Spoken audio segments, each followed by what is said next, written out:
McDonald's, one of the world's most famous fast food restaurants. Even though it's not very healthy, it can be very convenient, since McDonald's is open 24 hours a day. But even in such a fun and friendly place, strange things can happen, that even if you try it, you aren't able to forget them.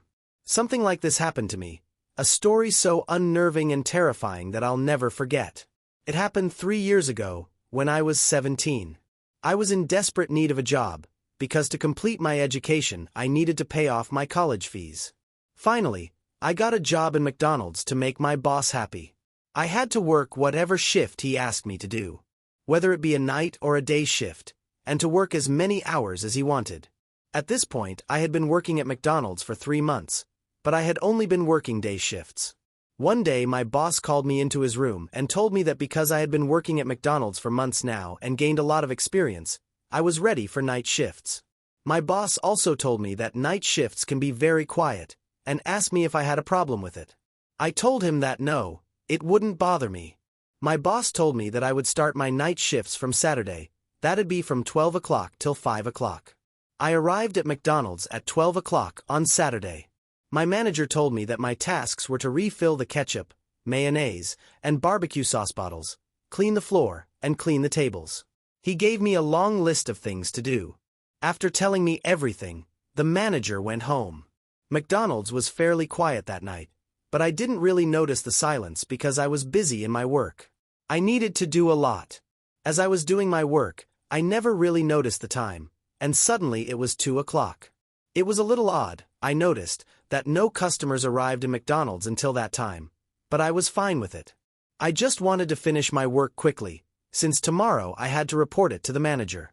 I was arranging coffee cups on the table, when I suddenly felt like I was being watched. It was a weird feeling, but I took no notice of it. I told myself that since I had no experience of working late, the weird feeling was because of me staying up. Suddenly, my eyes glanced at the window. When I looked out, I saw a strange black shape, like someone was standing right there, staring at me, and I just thought that must be my imagination. Who would stand outside at this time of night? I continued my work and started cleaning the tables. A bit later, my attention went to the window again. Now it seemed that the black shape was closer, but I reassured myself that I was just seeing things. Nothing of that sort was happening. It was due to tiredness. Then I decided not to look outside anymore and focus on cleaning the tables. So, I continued working. I was busy doing my work, when I heard a noise. "I can see you." I immediately looked outside, and when I did, my fears were confirmed. A demon, whose eyes were red like blood, was staring at me and constantly banging on the window. I couldn't stay there for a minute longer. I immediately hung the closed sign on the front door, got into my car and ran for my life. I was terrified. I called my manager and told him that due to sickness, I was going home. My manager said that it was fine, I could go. I didn't want to tell him what happened to me that night, because I knew if I did, he wouldn't believe me and I would seem like a fool. Somehow, I managed to drive home. I felt a sort of safety and relief as I reached home and decided that night that I would never ever do a night shift again, even if I have to find another job.